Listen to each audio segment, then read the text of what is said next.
That movie nut here with a review for The Mambo Kings, the 1992 musical drama starring Armand Assante and Antonio Banderas. Set in 1952, the story follows the Cuban musician brothers Cesar and Nestor Castillo as they arrive in America after having to escape from Havana due to personal troubles.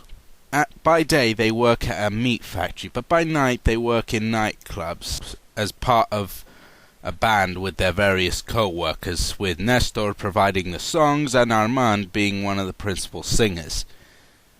Eventually, as their career soon begins to skyrocket, personal troubles start to divide the two brothers. The acting all around is pretty solid, folks. Antonio and Armand deliver fantastic performances and have great chemistry as brothers. You can feel that there is emotion, love, and in some scenes hatred between the two, with Nestor being the romantical, head in the heavens kind of little brother, and you've got Armand, who's the serious, want to take on the whole world kind of guy. The rest of the cast is full of names which, while not famous, all deliver pretty solid performances, like Kathy McCarthy as Nestor's newfound love, who wishes to become a teacher. And once again, there is chemistry between her and Antonio. And an interesting trivia note is that Desi Arnaz Sr. here, the host of I Love Lucy, a show that the Castilla brothers appear on later in the film, is played by his son, Desi Arnaz Jr. And of course, the most important feature given the title, the music. Oh my goodness, this is fantastic. This has got to be one of the best scores I have heard in a film from the 90s. A lot of people are very quick to harp on the 90s as having more and more synth music, but here you get trumpets, drums, the full shebang. I mean, heck, even Tito Puente is in this movie. That should already prove just how musical it is. It doesn't exactly go to the point of each character having a song, but the main song of the film, Beautiful Maria, is fantastic. Armand and Antonio show off that they do have actually surprisingly good vocal skills. I mean, yeah, Antonio went on to sing in later years, but with Armand, I never thought that he could do it, and he really, really impressed me with his vocal skills here. And now we come to the final part of every review, the story. This is a bit tricky in the sense that, not that it has tons of plot twists, I mean, it's essentially your typical, brothers move to another country and start squabbling kind of deal, but it's well done. I'll say this, it moves at a good pace, it's 100 minutes.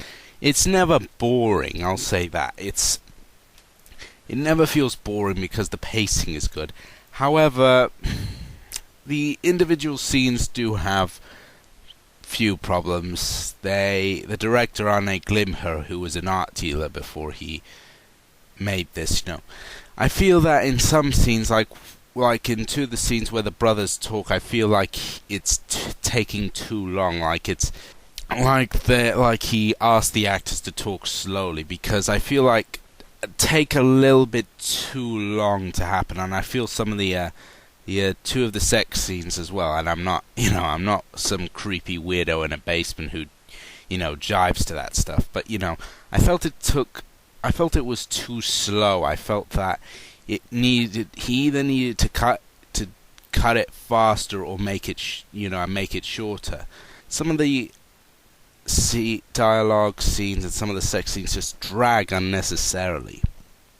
But thankfully the writing here isn't stupid.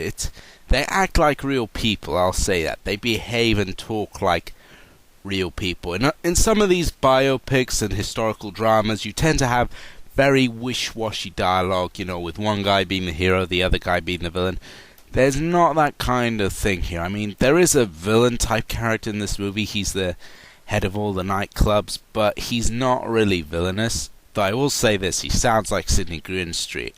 In fact, for a minute, I thought that Sidney Greenstreet had a skin change and turned black, because he sounds a lot like it, but that's besides the point.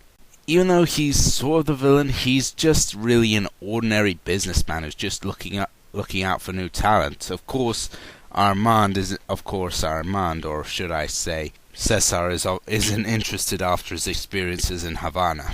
But the characters are likable. I mean, you have the Mambo musicians here aren't pompous, arrogant, or anything like that, like musicians that sometimes played in movies.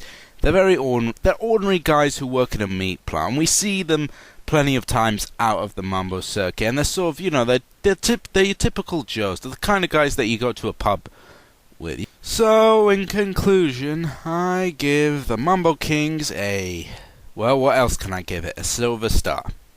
As I said, some of the scenes drag a little long, but really that doesn't matter, considering that it's a little over an hour and a half long. It's a relatively short movie. It really doesn't matter. You've got fantastic acting, a good story, and above all, fantastic mambo music. Just really heart-pounding, pulse-pounding, just really good music in here. And really, what more is there to say? If you can track down a copy of the movie, definitely pick it up. If you're a fan of mambo, or you're a big music nut, or you're just a fan of Armando or Antonio, you should definitely check this out.